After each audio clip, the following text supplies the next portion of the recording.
9 মাসে ঐক্য কমিশনের বৈঠক হলো, বৈঠক করে আলী রিয়াদ সাহেব যার নেতৃত্বে হয়েছিল উনি আবার বাংলাদেশ ত্যাগ করে চলে গেছে। এখন গতকালকে আসিফ নজরুল সাহেব বলতেছে ভাই ঐক্য টৈক্য তো হয় নাই, আপনারা আবার 1 সপ্তাহ টাইম দিলাম ঠিক করেন নাকি কথা। আমি ধরেন ভোটার, আমি হলো গ্রামে থাকি, আমি কিছু বুঝি না। তো 9 মাসে কি হইলো?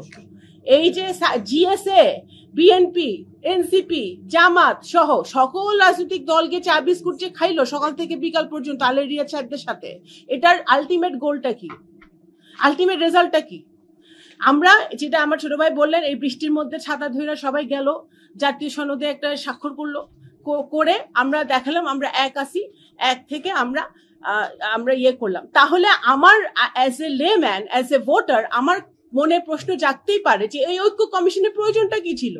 ভাই প্রথমেই ডক্টর ইউনূস এসে বলতে পারতো যে এই 84টা আইটেম আছে, আপনাদের ঘরে ঘরে পাঠিয়ে দিলাম, আপনারা টিকমার্ক দেন, আমরা কোথায় আপনারা একমত কোথায় দ্বিমত, 1 সপ্তাহের মধ্যে আমার কোর্স কমপ্লিট। কারণ তাহলে তো ঐক্যমত তো হইতেছে না। And that is the beauty of democracy.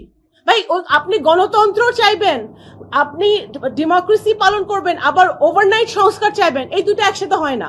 সংস্কার and reform or change is a continuous process. আপনি আজকে 2টা চেঞ্জ আনবেন, আপনার অপেক্ষা করতে হবে আবার আপনি, কারণ সব গণতান্ত্রিক পরিবেশে, গণতান্ত্রিক সিস্টেমে আমরা এই 5 জন আমরা একমত হব না, 5 জনের 5টা মত থাকবে এবং সময় বেশি লাগবে।